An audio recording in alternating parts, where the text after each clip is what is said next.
माता की। बहुत बहुत धन्यवाद संतोष जी। हमारे बीच में इस देश के यशस्वी रक्षा मंत्री आदरणीय राजनाथ सिंह जी पधारे हैं। आपका इस वीर धरा पर मेजर पीरू सिंह जी जो परमवीर चक्र विजेता है, उनकी धरती है ये, उनकी धरती पर आपका जोरदार तालियों से एक बार स्वागत करें आदरणीय राजनाथ सिंह जी। आप मैं आज हमारे बीच में जो मंचस्थ अतिथि हैं उनमें हमारे बीच में भारतीय जनता पार्टी के जिलाध्यक्ष आदरणीय बनवारी लाल जी सैनी हमारे बीच में उपस्थित हैं। मैं चाहूंगा कि आदरणीय राजनाथ सिंह जी का आप माल्यार्पण कर स्वागत करें। आदरणीय बनवारी लाल जी सैनी।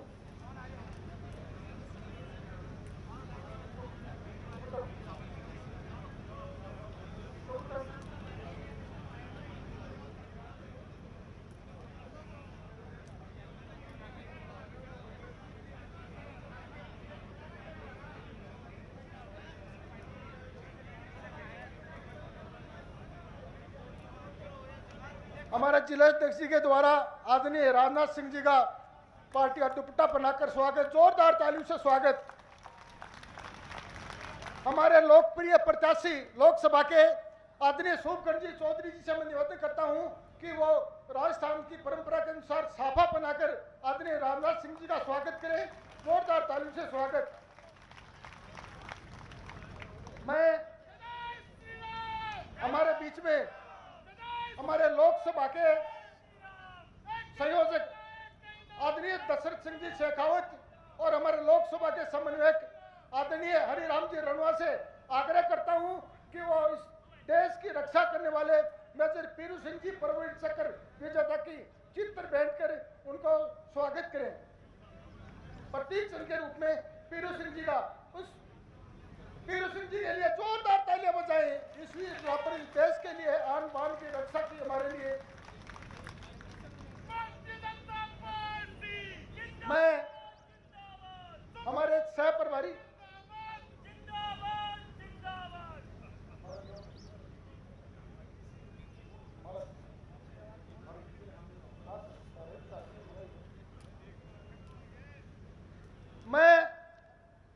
हमारे बीच में हमारे विधानसभा के जो विधायक हैं, हमारे जो विधानसभा के प्रत्याशी हैं और जो पूर्व विधायक हैं, उनसे आग्रह करूंगा कि एक सामूहिक रूप से बड़ी माला से आदरणीय राजनाथ सिंह जी का माला बनाकर पूरे जिले की तरफ से, लोकसभा की तरफ से उनका आप स्वागत करें। हमारे विधानसभा के सभी प्रत्याशी, हमारे विधायक, हमारे पूर्व विधायक, आप सभी से आग्रह है कि एक बड़ी माला के द्वारा आप पूरे जिले की तरफ से हम आदरणीय राजनाथ सिंह जी का स्वागत करें।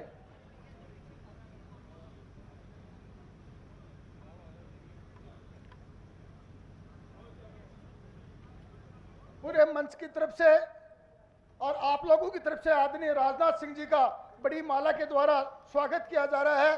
जोरदार तालियों से स्वागत करें आप, जोरदार तालियों से स्वागत। हमारे आदरणीय यशस्वी रक्षा मंत्री हमारे बीच में, हमारा सौभाग्य है कि आप हमें आज यहाँ आशीर्वाद देने के लिए आप यहाँ हमारे बीच में पधारे हैं। मैं ज्यादा समय नहीं लेते हुए अब मैं हमारे जो सह प्रभारी हैं जितेंद्र जी, उनसे आग्रह करूंगा कि कृपया माला बनाकर हमारे रक्षा मंत्री जी का आप स्वागत करें। और उसके बाद हमारे जिले के जिलाध्यक्ष आदरणीय बनवारी लाल जी सैनी से मैं आग्रह करता हूं कि आप हमारे आदरणीय राजनाथ सिंह जी का मंचस्थ अतिथियों का स्वागत भाषण दें।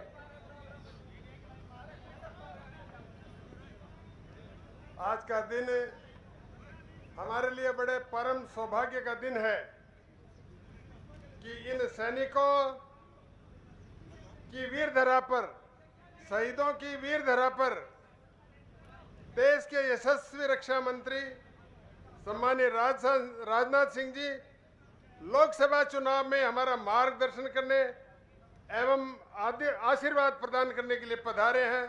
संपूर्ण लोकसभा क्षेत्र की तरफ से उनका हार्दिक अभिनंदन और स्वागत, इस पूरे मंच के माध्यम से उनका स्वागत। मंचासीन हमारे लोकप्रिय प्रत्याशी सम्मानीय शोभकरण जी चौधरी, लोकसभा के सह प्रभारी सम्मानीय जितेंद्र सिंह जी, संयोजक सम्मान्य दशरथ सिंह जी, प्रदेश के महामंत्री एवं पूर्व सांसद सम्मान्य संतोष जी अहलावत, विधायक श्री विक्रम सिंह जी, धर्मपाल जी, सम्मान्य बबलू जी, राजेश जी और मंचासीन सभी हमारे पार्टी के पदाधिकारीगण और नेतागण। पिछले 10 वर्षों से माननीय मोदी जी के नेतृत्व में देश विश्व गुरु बनने के लिए और अग्रसित है। आप लोगों से इस मंच के माध्यम से मैं एक निवेदन करना चाहूंगा कि इस देश का रक्षा निर्यात पहली बार 21,000 करोड़ पार होकर के एक वर्ष में 32.5% की ग्रोथ की है।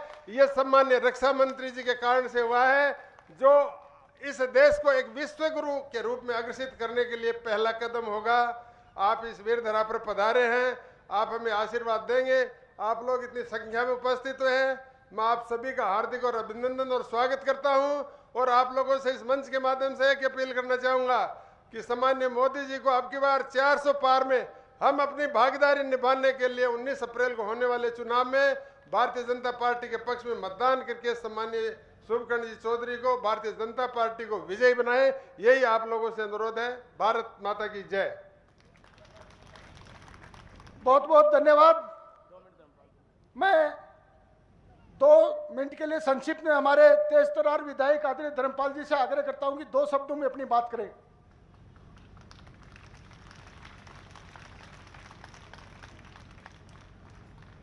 एक बार सभी उपस्थित झुंझुनू जिले की इस वीर धरा पर उपस्थित सभी बुजुर्गों से और नौजवानों से करबद्ध निवेदन करता हूं कि माननीय राजनाथ जी की उपस्थिति में एक बार भारत माता का उद्घोष करेंगे और दोनों हाथ उठा करके मुट्ठी बंद करके एक बार जोरदार भारत माता के उद्घोष करेंगे। बोलिए भारत माता की।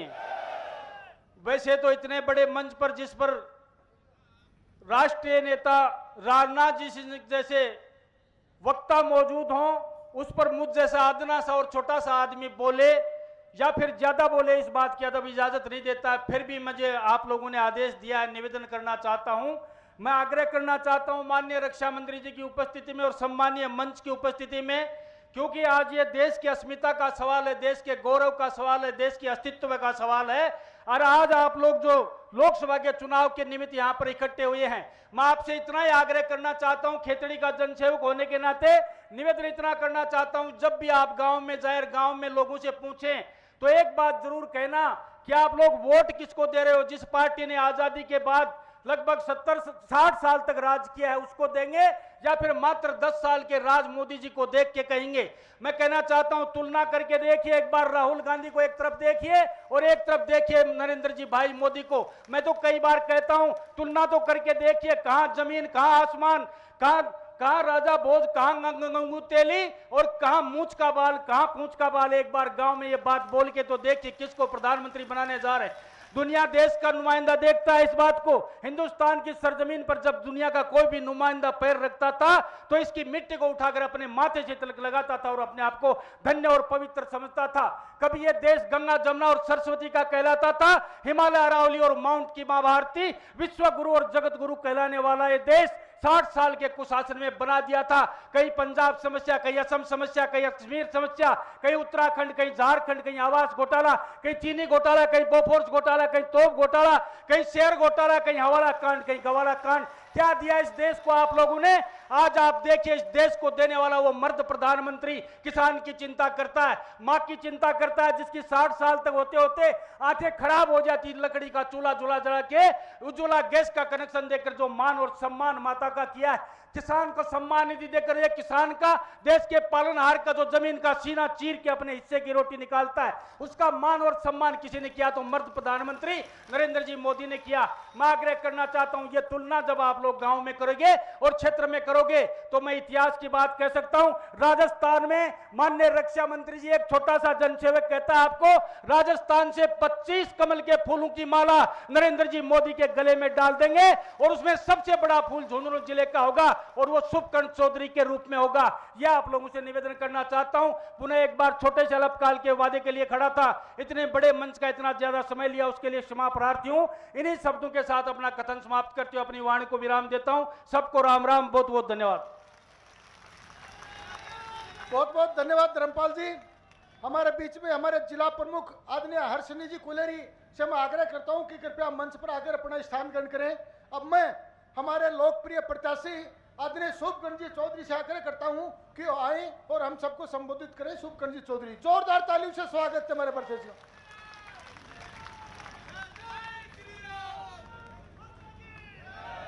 जय श्री राम, जय जय श्री राम। भारत माता की, भारत माता की। Narendra Modi, Narendra Modi, Rajnath Singh ji, Rajnath Singh ji, BJP, BJP. अब की बार, अब की बार, फिर एक बार, फिर एक बार जीतेगा तो, आएगा तो। धन्यवाद। संसार की सबसे बड़ी लोकतांत्रिक व्यवस्था का 19 तारीख को प्रथम चरण में होने वाले चुनाव को, उस चुनावी सभा को संबोधित करने के लिए पधारे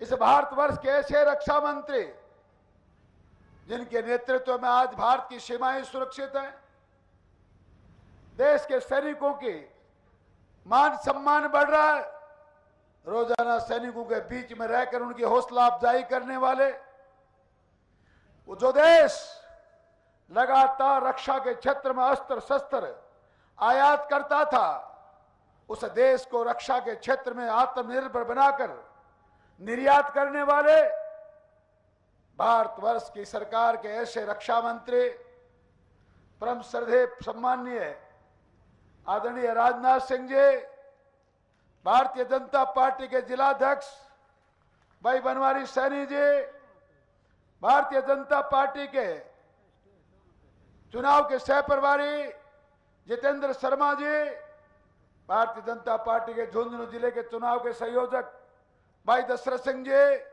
हमारे समन्वयक भाई हरिराम रणवा जी, भारतीय जनता पार्टी के सर्वश्रेष्ठ सांसद की उपाधि प्राप्त करने वाली और प्रदेश की महामंत्री श्रीमती संतोष अहलावत जी, भारतीय जनता पार्टी के प्रत्याशी रहे भाई बबलू जी, भाई धर्मपाल जी जिन्होंने अभी आपको संबोधित किया, भारतीय जनता पार्टी के क्षेत्रीय के विधायक और गुर्जर समाज के डायनेमिक नेता, और ये सम्मानित मंच जिस पर हमारे सुभाष जी पूनिया विराजमान हैं, चंदेलिया जी जिन्होंने अभी भी भारतीय जनता पार्टी में अपना विश्वास व्यक्त किया, भाई जेपी चंदेलिया जी, आदरणीय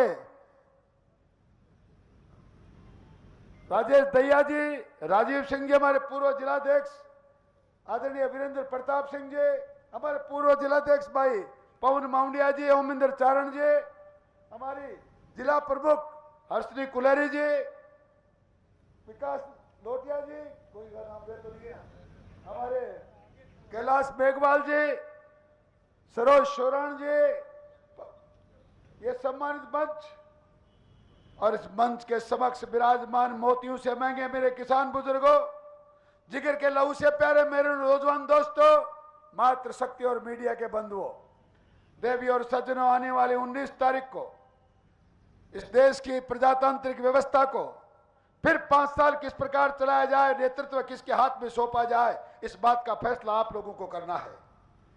1952 से लेकर आज तक चुनाव होते आए, चुनाव अब भी होना है, पर 2000 से पहले 60 साल लगातार एक सरकार, एक ही परिवार ने देश का बंटाधार किया, आपसे छुपा नहीं। कश्मीर में हिंदुओं की नृशंस हत्या की गई, संसद के सामने साधु को काटा गया, बल्कि उनको मारा गया, अनेक दाग इस मां भारती के दामन पर 60 साल में लगातार कांग्रेस की सरकार में लगे। 2014 के बाद पहली बार एक ऐसी सरकार इस देश में है, ऐसे महामना इस देश के प्रधानमंत्री हैं जिन्होंने मात्र भारत की सीमाओं नहीं पूरे संसार में भारती का डंका बजाया है। और मोदी जी के हाथ मजबूत करने का चुनाव है। यह चुनाव इस बात का है, 1971 की लड़ाई में 70,000 मां भारती के लोगों के शहीद होने के बाद, सैनिकों के लाहौर तक सेना के सेना के पहुंचने के बाद, वो प्रधानमंत्री जो कहती थी इंदिरा ही इंडिया है, इंडिया ही इंदिरा है, उसने आधा पाकिस्तान जीतने के बाद मां भारती के सैनिकों के बलिदान के बाद सारे लोगों को वापस लौटा दिया और पाकिस्तान को वापस उनके हाथों में सौंप दिया। हालात क्या थे, आज क्या हालात है? किसकी हिम्मत है तो भारत की तरफ आंख उठाकर देख ले। याद करो रूस और यूक्रेन के युद्ध में फंसे हमारे बच्चों को सारी दुनिया कहते थे अब मोदी जी क्या करेंगे, अब भारत के बच्चों का क्या होगा। यूक्रेन और रूस ने आमादा था कि लड़ाई रोकेंगे नहीं। ऐ बुजुर्गों, नौजवान दोस्तों, मैं भारत के उस मोदी के उस भारत के लिए वोट की अपील करने आया हूं जिन्होंने मात्र एक आवाज में कहा, ए रूस और यूक्रेन के लोगों, ए वहां की सरकार के लोगों, मां भारती का एक भी बेटा और बेटी तिरंगा हाथ में लेकर चलता है, अगर उसके आगे और पीछे 100-100 मीटर तक गोली तो दूर की बात, पटाखा चला दिया तो नक्शे से तुम्हारा नमो निशान मिट जाएगा। हम उस मोदी, ऐसे बात करने वाले मोदी के लिए वोट मांगने आए। ये मोदी का परिवार आपसे इस बात के लिए वोट मांगने आया है कि हम जिस देश में 60 साल तक लगातार लाखों करोड़ों के घोटाले छपते थे, उस देश में आज छपता है। दिल्ली से बंबई का एक्सप्रेस हाईवे बन रहा है, हुबली नदी के 35 मीटर नीचे समुद्र तल में ट्रेनें चल रही है। भारत जो रसातल में था धरातल पर लाकर चंद्रयान तक जा रहा है, अपना स्वदेशी यान बना रहा है। रक्षा मंत्री जी के नेतृत्व में सारी दुनिया को भी सप्लाई करने वाले हथियार मां भारती के कारखानों में बन रहे हैं। हम उन मोदी जी के लिए वोट मांगने आए हैं। वो मोदी जी जिन्होंने दिन रात लगातार 10 साल से न रुके हैं न थके हैं, एक भी दिन कभी विश्राम किया नहीं, कभी बीमार हुए नहीं। मां भारती का वैभव अमर कैसे रहे, ये देश सोने की चिड़िया कैसे बने, ये देश फिर दुनिया का गुरु कैसे बने, इस बात के लिए रात दिन बिना रुके बिना थके देश के लिए काम करने वाले मोदी जी के लिए और ऐसे रक्षा मंत्री जी दोबारा इस देश के रक्षा मंत्री बने, इस बात का चुनाव भी है और इस बात के लिए वोट का निवेदन भी है। मैं महानुभाव बुजुर्गों, नौजवान दोस्तों, आपको निवेदन करना चाहता हूं, मैं जहां आप बैठे एक एक कार्यकर्ता से निवेदन करना चाहता हूं, पानी की एक एक बूंद के लिए पिलानी, सूरजगढ़, बुहाना, उदयपुरवाटी एक एक बूंद पीने के लिए पानी के लिए तरस रहे हैं। 35 साल से लगातार आपने ऐसे लोगों को वोट दिया जो कहते थे अब की बार वोट दो, अब की बार नहर आएगी, अब की बार वोट दो, अब की बार नहर आएगी। मैं आपको प्रणाम करना चाहता हूं जिले वासियों, आपने 35 साल तक झूठ और फरेब के साथ के लिए वोट डाल दिया। अब की बार आपके सामने भारतीय जनता पार्टी के मोदी का एक परिवार आपको भरोसा नहीं गारंटी देने आया है। 19 तारीख को भारतीय जनता पार्टी के कमल का फूल आपको खिलाना है। आने वाले 5 साल के कालखंड में कल कल बहती नहर हमको लानी है, आपको विश्वास दिलाने आए हैं। ये मोदी का परिवार मोदी जी की गारंटी देने आया है। क्या पीने का पानी भी होगा, नहर की सिंचाई का पानी भी होगा, ये झुंझुनू विकसित भी होगा, विकासशील भी होगा, किसान समृद्ध भी होगा, खुशहाल भी होगा। इस बात का आशा भरोसा दिलाने आए हैं और मोदी जी की गारंटी के साथ साथ गारंटी की गारंटी देने आए हैं। जो कुछ चूरू की सभा में कहा गया, जो कुछ सरकारों का एमओयू हुआ है, वो आने वाले बहुत कम समय में पूरा होगा।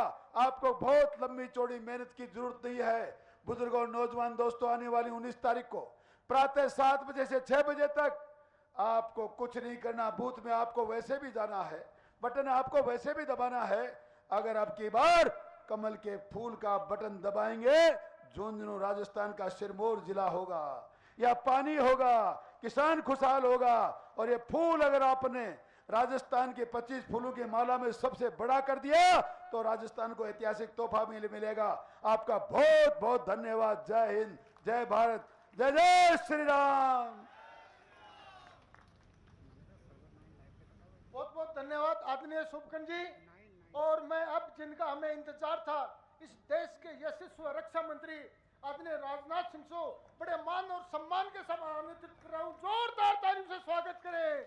यह वीर धरा झुंझुनू की धरती पर आप सभी का बहुत बहुत स्वागत।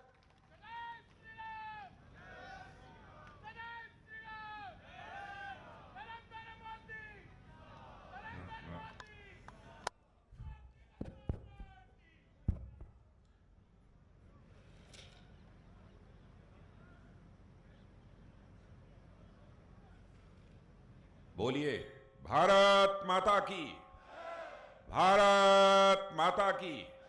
वाह, बहुत अच्छे। हमारी लोकसभा के प्रभारी बाबा बालकनाथ जी, लोकसभा संयोजक दशरथ सिंह जी शेखावत, जिलाध्यक्ष बनवारी लाल जी सैनी, जितेंद्र जी शर्मा, हरिराम रणवा, शुभकरण चौधरी, डॉक्टर के.डी. बाबर, धर्मपाल गुर्जर विधायक, श्री विक्रम सिंह जी विधायक, श्री नरेंद्र कुमार, श्रीमती संतोष अहलावत।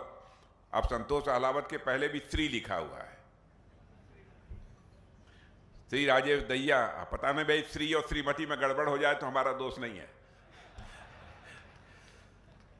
श्री राजेश दहिया, श्री निशित कुमार, श्रवण चौधरी, श्री हर्षिनी कुल्हरी। चले, बहुत नाम है, नाम से कुछ नहीं होता, काम से ही सब कुछ होता है। यहां मौजूद हमारे सभी सम्मानित बहनों एवं भाइयों, मैं समझता हूं इस स्थान पर किसी सार्वजनिक सभा को संबोधित करने के लिए पहली बार आप सबके सामने खड़ा हुआ हूं, और आप लोगों ने तालियां बजाकर, नारे लगाकर, फूलों की हार पहनाकर मेरा स्वागत किया है। आप जानते हैं भारत की परंपरा है और शिष्टाचार का तकाजा भी है। स्वागत, अभिनंदन या सलाम दुआ कभी एक तरफा नहीं होना चाहिए। इसलिए मैं भी अपनी तरफ से शीश झुकाकर आप सभी बहनों भाइयों का हार्दिक अभिनंदन करता हूं, आप सभी का मैं स्वागत करता हूं। मेरे बहनों भाइयों, आपके प्रत्याशी शुभकरण जी चौधरी, पहली बार इनको भाषण देते हुए मैंने सुना है, और इनका भाषण सुनने के बाद मैं इस नतीजे पर पहुंचता हूं कि यदि शुभकरण चौधरी को आपने अपना सांसद चुनकर भारत की संसद में भेजा तो क्षेत्र की समस्याओं को प्रभावी तरीके से आवाज देने का काम यदि कोई करेगा तो आपके शुभकरण चौधरी करेंगे। राजस्थान की धरती का जहां तक प्रश्न है, यह शौर्य और पराक्रम की धरती है। कितनी गाथाएं,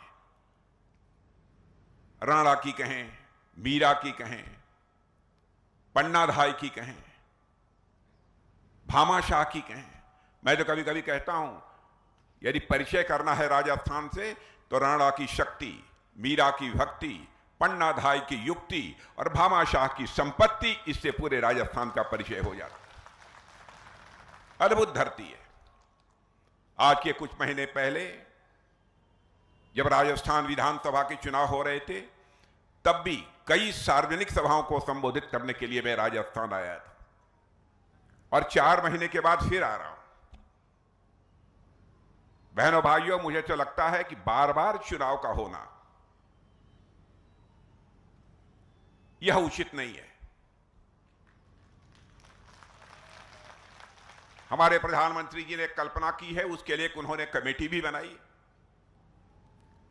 भारत के पूर्व राष्ट्रपति आदरणीय रामनाथ जी कोविंद के नेतृत्व में 1 नेशन 1 इलेक्शन, एक देश एक चुनाव होना चाहिए। यदि चुनाव होने हैं तो सारे देश के विधानसभाओं का और लोकसभा का चुनाव एक साथ करा दीजिए, और फिर ग्राम पंचायत से लेकर ऊपर तक, जिला पंचायत तक, नगर पालिकाओं के सारे चुनाव देश में एक बार करा दीजिए। सारे चुनावों से छुट्टी। मैं समझता हूं बहुत सारे परेशानियों से जहां देश की जनता बचेगी, समय की बर्बादी बचेगी, साथ ही साथ संसाधनों में भी का जितना खर्च होता है उसमें भी स्वाभाविक रूप से कमी आएगी। और मैं समझता हूं कि राजस्थान की जनता इस संबंध में बहुत ही गंभीरतापूर्वक विचार करे। यदि वह सहमत हो तो यह देश 1 नेशन 1 इलेक्शन के लिए तैयार है। मेरे बहनों भाइयों, आज के 4 महीने पहले जब यहां विधानसभा का चुनाव हुआ था, 5 वर्षों तक राजस्थान में कांग्रेस की सरकार थी। सरकार किस तरीके से चली है यह मुझे बताने की कोई जरूरत नहीं है। लगता था जैसा कि कानून और व्यवस्था नाम की कोई चीज शेष नहीं बची। और मैं भी उत्तर प्रदेश का मुख्यमंत्री रह चुका हूं। मैं दावे के साथ कह सकता हूं मेरे बहनों भाइयों, जब तक कानून और व्यवस्था के हालात नियंत्रित नहीं होंगे तब तक उस राज्य का किसी भी सूरत में विकास नहीं हो सकता। लेकिन जिस तरीके से भजनलाल जी शर्मा ने अपनी जिम्मेदारी संभाली है, कानून और व्यवस्था को चुस्त दुरुस्त करने के लिए उन्होंने कई प्रभावी कदम उठाए और मुझे जो जानकारी दी गई है, आदतन जो अपराधी हुआ करते हैं ऐसे लगभग 9,371 अपराधियों को उठाकर जेल के शिक्षों के पीछे डाल दिया है। 646 इनामी जो टॉप 10 श्रेणी के जो ऐसे इनामी अपराधी थे उनको भी डाल दिया और 1092 बदमाशों की गिरफ्तारी भी की है और साथ ही साथ 5,295 ऐसे वारंटी थे जिनकी गिरफ्तारी ही नहीं हो रही थी, उनको भी गिरफ्तार किया है। और मैं समझता हूं कि किसी भी राज्य के विकास की पहली शर्त को पूरा करने का काम राजस्थान के मुख्यमंत्री भजनलाल जी शर्मा ने किया है। प्रशासन को सख्त होना चाहिए अपराधियों के लिए और आम जनता के लिए बराबर उनका मस्तक नीचे झुका होना चाहिए। जनता के स्वागत में वही सरकार मेरे बहनों भाइयों चलती है। इस समय लोकसभा का चुनाव है। लोकसभा के चुनाव में सारे देश में क्या हालात हैं, समाचार पत्रों के माध्यम से आप सबको जानकारी मिलती होगी, इलेक्ट्रॉनिक चैनल्स के माध्यम से भी आपको जानकारी मिलती होगी। लेकिन मैं आपको यह बताना चाहता हूं, भारत की बात तो आप जानते हैं, मैं सारी दुनिया के बारे में कह रहा हूं मेरे बहनों भाइयों। सारी दुनिया ने यह मान लिया है कि 2024 में भारत में 2/3 मेजॉरिटी से यदि किसी की सरकार बनने जा रही है तो अब भारतीय जनता पार्टी नेतृत्व की एनडीए सरकार बनने जा रही है और मोदी जी भारत के प्रधानमंत्री तीसरी बार बनने जा रहे हैं। और यही कारण है कि दूसरे देशों के बहुत सारे राष्ट्राध्यक्ष हमारे प्रधानमंत्री को आमंत्रित कर रहे हैं कि भाई अगले साल सितंबर में आ जाइएगा, अगले साल अक्टूबर में आ जाइएगा, दिसंबर में आ जाइएगा। सामान्यतः ऐसा पहले नहीं होता था।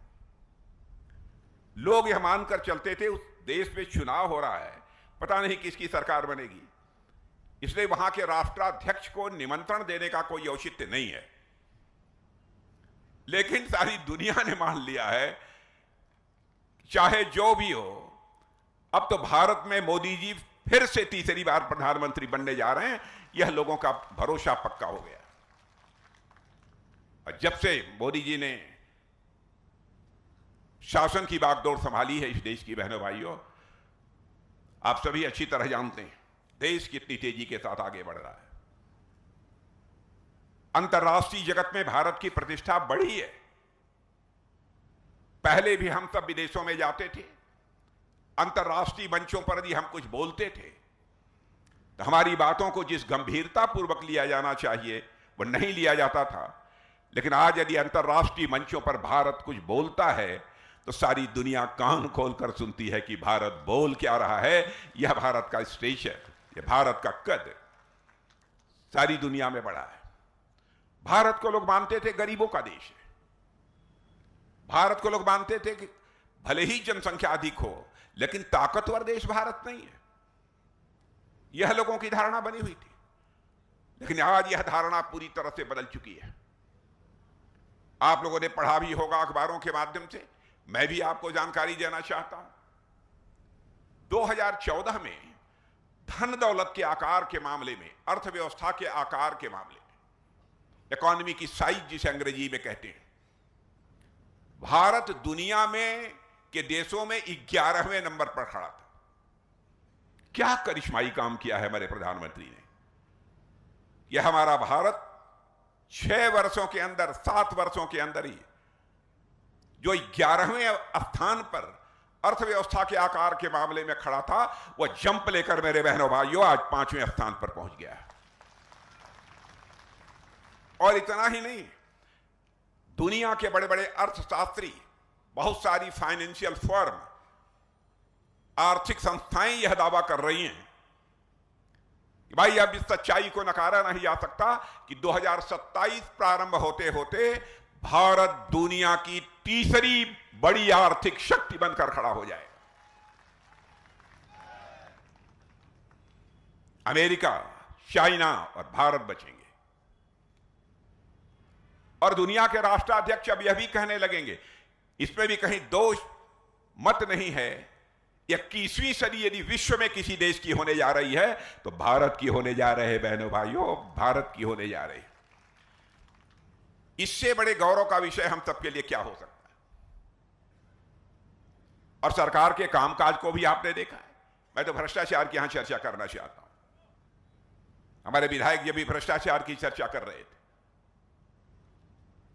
शायद ही कोई कांग्रेस की सरकार ऐसी रही हो जिस पर कि भ्रष्टाचार के गंभीर आरोप न लगे। सब तो सब भ्रष्टाचार के आरोप इस सीमा तक लगे कि सरकार के मंत्रियों को जेल की हवा खानी पड़ी। मंत्री रहते जेल की हवा खानी पड़ी। लेकिन मैं दावे के साथ कह सकता हूं, 10 वर्षों का समय हम लोगों का भी गुजरा है मेरे बहनों भाइयों। विरोधी क्या, दुनिया का कोई व्यक्ति उंगली उठाकर नहीं कह सकता कि हमारी सरकार के दामन पर एक भी भ्रष्टाचार का कोई दाग लगा। कोई नहीं कह सकता। क्या कारण है जब कांग्रेस आती है तभी भ्रष्टाचार बढ़ता है? क्या इनका चोली दामन का संबंध है?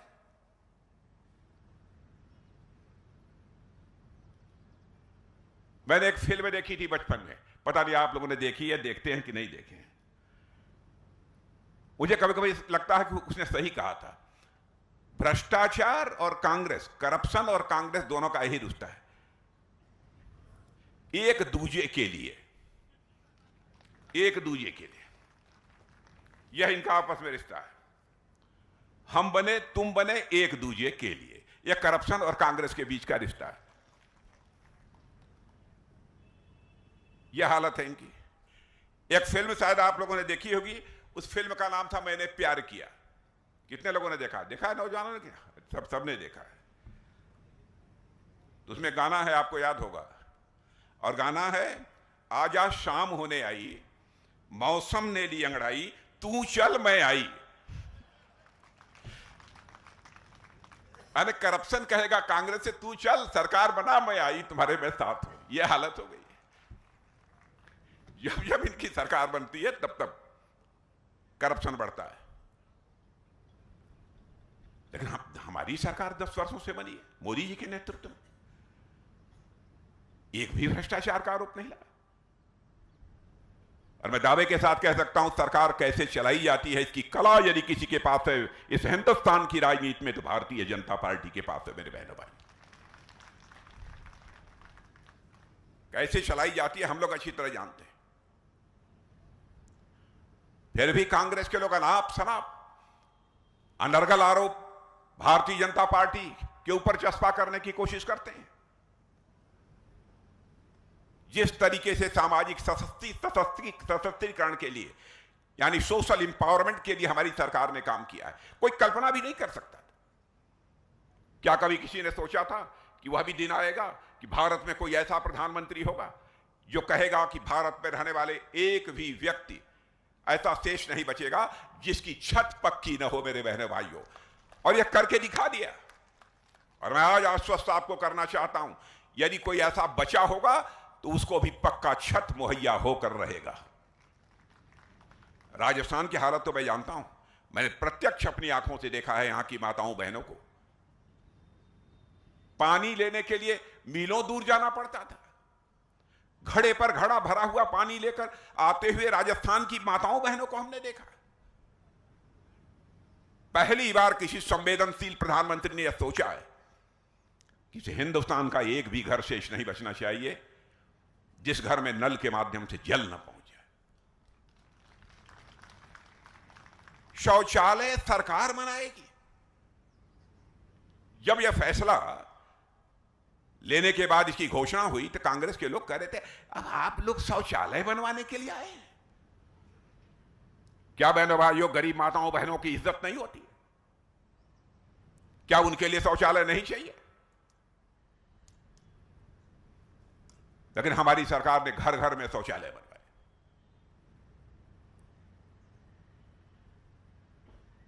हमने हर गरीब की चिंता की है, क्योंकि हम यह मानते हैं जब तक हर व्यक्ति गरीबी से मुक्त नहीं होगा तब तक हम भारत को जैसा सशक्त भारत बनाना चाहते हैं वैसा सशक्त भारत बनाने का स्वप्न भी हमारा किसी भी सूरत में साकार नहीं हो सकता। कई कदम ऐसे उठाए। किसानों का जहां तक प्रश्न है, किसानों को 6,000 रुपए की आर्थिक सहायता दी जा रही है प्रतिवर्ष।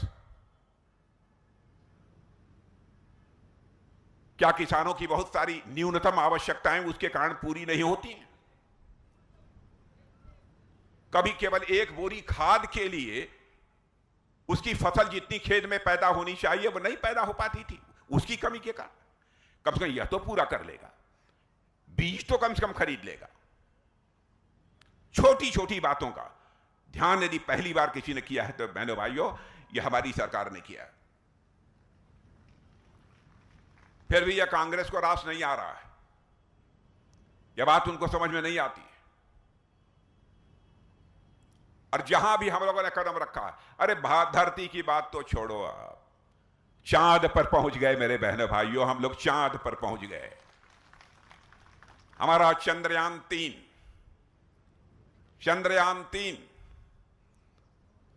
वह जो है चंद्रमा के साउथ पोल दक्षिणी ध्रुव पर पहुंचने वाला यह पहला देश यह भारत बन गया है सारी दुनिया में बहनों भाइयों।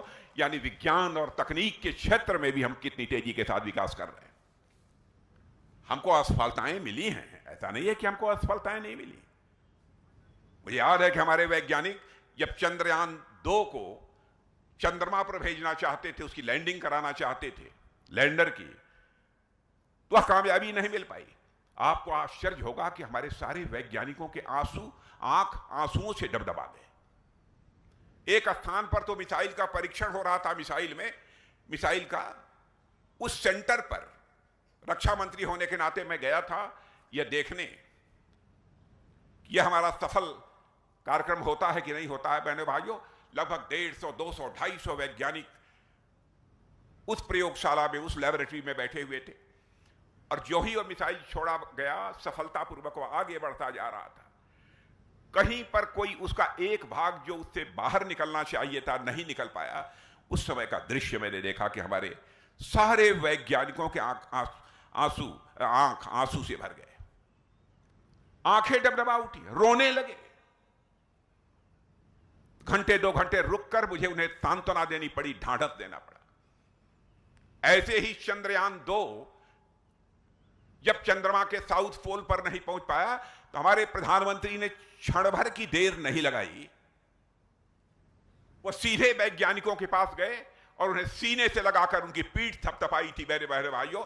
तब जाकर हमारा यह चंद्रयान 3 चंद्रमा के तीसरे चंद्रमा के साउथ पोल पर लैंड कर पाया। देश के प्रति मन के अंदर एक तड़पन होनी चाहिए, देश के लिए कुछ कर गुजरने की मन के अंदर टीस होनी चाहिए, वही इस काम को कर सकता है। यदि मैं सारी चीजों की चर्चा करूंगा तो बहुत लंबा समय लगेगा। लेकिन आप सोचते होंगे कि आप रक्षा मंत्री हैं, मुझे रक्षा के बारे में बतलाइए क्या होगा। अब कांग्रेस का यहां तक सवाल है, यदि हमारे यहां से सर्जिकल स्ट्राइक और एयर स्ट्राइक होती है तो उस पर भी यह सवाल या निशान खड़ा करते हैं। मैं कांग्रेस के लोगों से पूछना चाहता हूं,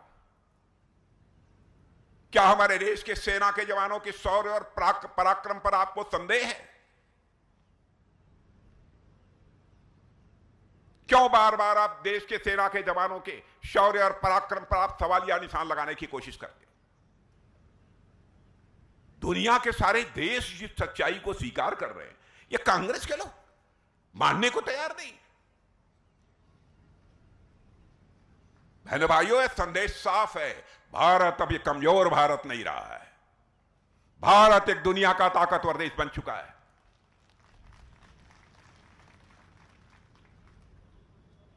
अब आतंकवादी गतिविधियों को बढ़ावा भी देने की कोई कोशिश करेगा। पहले आपने देखा होगा प्रायः हर राज्य में कहीं ना कहीं कोई आतंकवाद की बड़ी वारदातें हो जाया करती थी। जम्मू कश्मीर में तो होता ही था, सैकड़ों लोग हर साल मारे जाते आतंकवाद के कारण, और देश के अन्य राज्यों में भी बराबर घटनाएं होती थी। लेकिन है किसी मां के लाल में, किसी ने पिया है मां का दूध। अब आतंकवादी वारदात करके देख ले। बहनों भाइयों, सीमा के इस पार भी मारेंगे, जरूरत पड़ी तो सीमा के उस पार भी जाकर मारेंगे। भारत की यह ताकत है।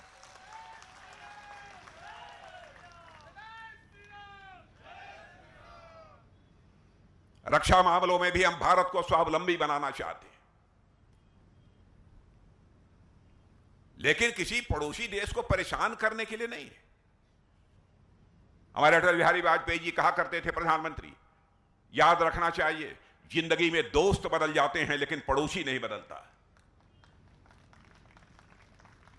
बहनों भाइयों, हम हर पड़ोसी देश के साथ अच्छे रिश्ते बनाकर रखना चाहते हैं, लेकिन अच्छे रिश्तों का नाजायज लाभ भी तो नहीं उठाए जाना चाहिए। हम इसे कैसे बर्दाश्त कर सकते हैं? अभी शुभकरण जी चर्चा कर रहे थे डिफेंस एक्सपोर्ट की। कल्पना करिए, गोली या गोला वो भी विदेशों से हम लोग मंगाते थे, लगातार 60-70 साल से मंगाते रहे, कभी किसी सरकार ने कोई चिंता नहीं की।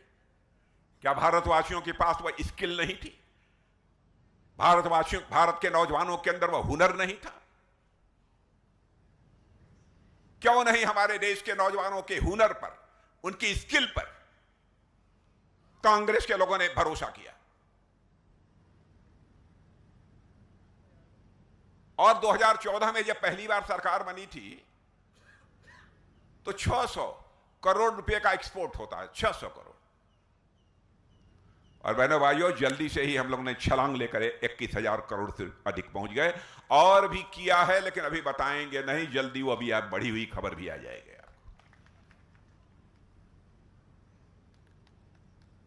अब चाहे तोप हो, टैंक हो, गोले हो, मिसाइल हो, बहनों भाइयों, हम दुनिया के दूसरे देशों पर निर्भर नहीं रहना चाहते। हम उसे भारत में बनाना चाहते हैं और भारतवासियों के हाथों से बनाना चाहते हैं। इस दृष्टि से भी हमारा भारत आत्मनिर्भर बन रहा है। हम मजबूर लोग नहीं हैं। राजीव गांधी जी जैसे एक बार मजबूरी व्यक्त करते हुए उन्होंने नहीं कहा था हम क्या करें, प्रधानमंत्री थे। हम उनकी नीयत पर सवालिया निशान नहीं खड़ा करते। हमारे जैसा व्यक्ति किसी प्रधानमंत्री के खिलाफ कभी नहीं बोलता, चाहे किसी पार्टी का, क्योंकि मैं यह मानता हूं प्रधानमंत्री व्यक्ति नहीं होता है, संस्था होता है। उसकी बहुत कटु आलोचना नहीं की जानी चाहिए। नीतियों को लेकर मतभेद हो सकता है, उस पर चर्चा करिए, इसमें कोई आपत्ति नहीं है। लेकिन राजीव गांधी जी ने कह दिया, क्या करें, हम ऊपर से 100 पैसा भेजते हैं, लेकिन नीचे पहुंचते पहुंचते बामुश्किल 14 पैसा लोगों की जेबों में पहुंच पाता है। यानी 86 पैसा भ्रष्टाचार की भेंट चढ़ जाता है। अब बेचारे राजीव गांधी कुछ क्या, बाद में कांग्रेस की सरकार भी कुछ नहीं कर पाई। इस चुनौती को पहली बार यदि किसी ने स्वीकार किया तो हमारे प्रधानमंत्री मोदी जी ने स्वीकार किया। और मुझे याद है कि पहली सरकार बनने के बाद जो बैठक प्रधानमंत्री जी ने ली थी, उस बैठक में गृह मंत्री होने के नाते हम भी मौजूद थे। मैंने पूछा कि मोदी जी, ये जो बैठक बुलाई है आपने खाता खोलने के बारे में, सब इसे क्या लाभ होगा? कह राजनाथ जी, मैं बताऊंगा थोड़ी देर बाद, बैठक के बाद। बहनों भाइयों, उसका करिश्मा मैं देख रहा हूं।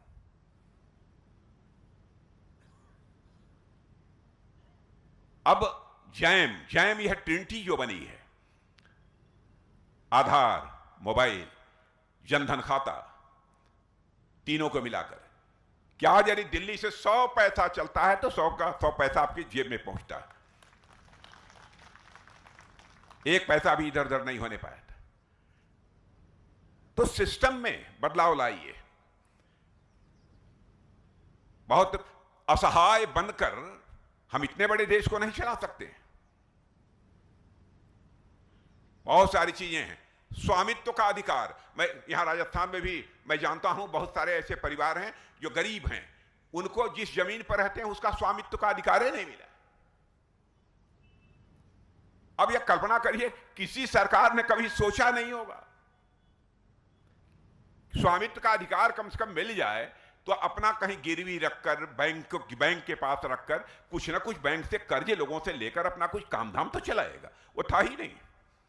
अब सारे देश में ड्रोन से यह सर्वे करा लिया गया है।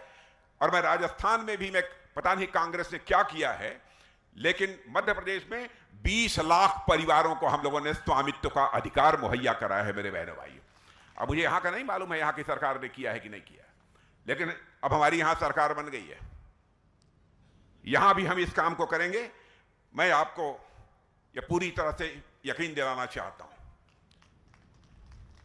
अब राजस्थान में भी आप लोगों ने डबल इंजन की सरकार बना दी है। केंद्र में तो हमारी है ही, अब यहां भी हमारी भारतीय जनता पार्टी की सरकार बन गई है। डबल इंजन की सरकार बनी है और मैं राजस्थान की क्षमता को मैं जानता हूं, राजस्थान के नौजवानों की प्रतिभा को मैं जानता हूं, राजस्थान के नौजवानों के शौर्य और पराक्रम को मैं जानता हूं। मैं दावे के साथ कह सकता हूं कि इस देश को आगे ले जाने में राजस्थान भी अब एक ग्रोथ इंजन की भूमिका निभाएगा, ऐसा मेरा पक्का विश्वास है। और बहनों भाइयों, हम लोग की साख है, हम लोगों की विश्वसनीयता है। पहले दूसरी राजनीतिक पार्टियां कुछ कह देती थी लेकिन करती नहीं थी। हमको भी याद है राम जन्मभूमि के आंदोलन के समय मैंने भी उस आंदोलन में भाग लिया था। तो हमारे एक मित्र जो कांग्रेस वगैरह में थे कहते, क्या है आप लोग बार बार 1984 से हर घोषणा पत्र में कह देते हैं हम आएंगे और राम मंदिर बनाएंगे, और नारे भी हम लोग लगाते हैं राम लला हम आएंगे मंदिर यहीं बनाएंगे। तो कांग्रेस वाले कहते थे, उसमें जोड़ देते थे लेकिन तारीख नहीं बताएंगे, यह कहकर हम लोग यहां से उड़ाते थे। और बहनों भाइयों, आपने देख लिया अयोध्या की धरती पर भव्य राम का मंदिर बन गया। राम लला अपनी कुटिया से निकलकर महल में पहुंच चुके हैं। बहनों भाइयों, अब राम राज्य का भी श्री गणेश इस भारत में होने वाला है, यह मैं आपको यकीन दिलाता हूं।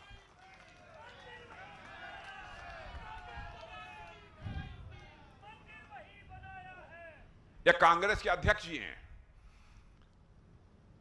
अच्छे आदमी हैं, उनकी मैं आलोचना नहीं करता।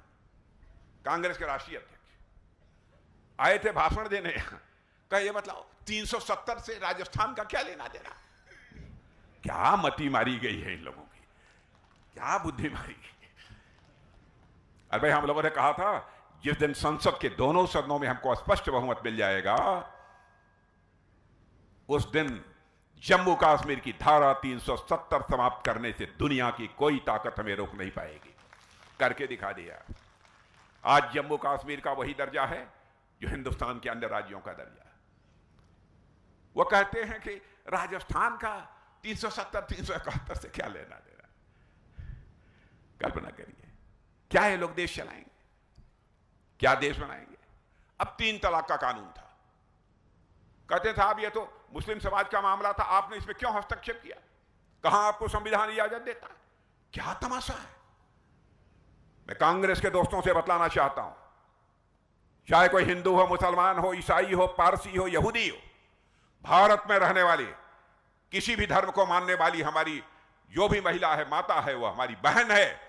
यदि उसके इज्जत अजमत के साथ कोई खिलवाड़ करने की कोशिश करेगा, उसके मौलिक अधिकारों पर ही कोई चोट पहुंचाने की कोशिश करेगा, बहनों भाइयों, और कोई स्वीकार कर ले, लेकिन भारतीय जनता पार्टी किसी भी सूरत में स्वीकार नहीं करेगी। इसी सोच के आधार पर हम लोगों ने 3 तलाक को छुट्टी कर दी। शादी कर रहे हैं आप, और आप 10 दिन के बाद तलाक तलाक तलाक 3 बार बोलकर छुट्टी कर देंगे, क्या होगा उसका। यह साहसिक कदम उठाने की कुवत यदि किसी के अंदर है मेरे बहनों भाइयों, तो हमारे प्रधानमंत्री मोदी जी के अंदर है, मैं विश्वास के साथ कह सकता हूं। अब देश आगे बढ़ रहा है। मैं आप लोगों से भी अपील करना चाहता हूं, आप लोगों का समर्थन प्राप्त होना चाहिए। और हमारे शुभकरण जी एक अच्छे वक्ता हैं। कहां है शुभकरण जी? अरे आप कब से भाषण सीख लिया आपने?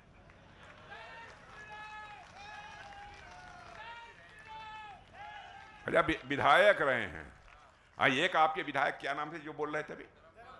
धर्मपाल जी भी बहुत अच्छा बोले। उनका वारे राजस्थान कमाल है।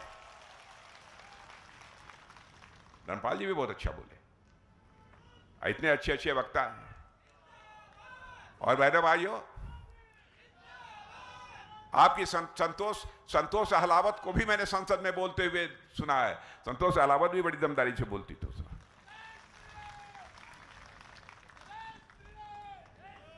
तो मैं समझता हूं कि इनको अब वो समय आ गया है कि कितना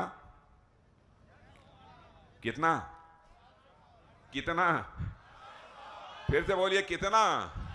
400 पार। चलिए, आप लोग कह रहे हैं तो आप लोगों की बातों को कौन टालेगा? 400 पार ही सही। और हम क्या, सारी दुनिया मानती है मेरे बहन भाइयों की 400 पार होगा। लेकिन एक निवेदन करना चाहता हूं कि ये हमारे प्रत्याशी जो सुखकर्ण जी चौधरी हैं, सुलझे हुए व्यक्ति हैं। ऐसा मत सोचिएगा कि हम वोट न डालेंगे, एक वोट नहीं पड़ेगा तो क्या होगा। ऐसा हमको नहीं सोचना। एक एक वोट पड़ना चाहिए। प्रचंड गर्मी होगी। किस तारीख को? 19 को ही है। 19 को ही है। प्रचंड गर्मी होगी। अब इसी समय इतनी गर्मी है राजस्थान में, तो और आज के 10-12 दिन के बाद क्या हालत होगी।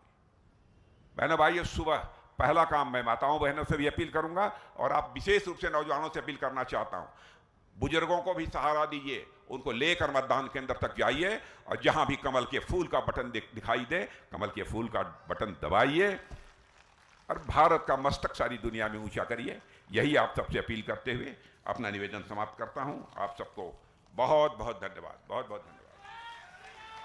बहुत बहुत धन्यवाद आदरणीय राजनाथ सिंह जी, आप हमारे बीच में पहुंचे, हम सबको आशीर्वाद दिया।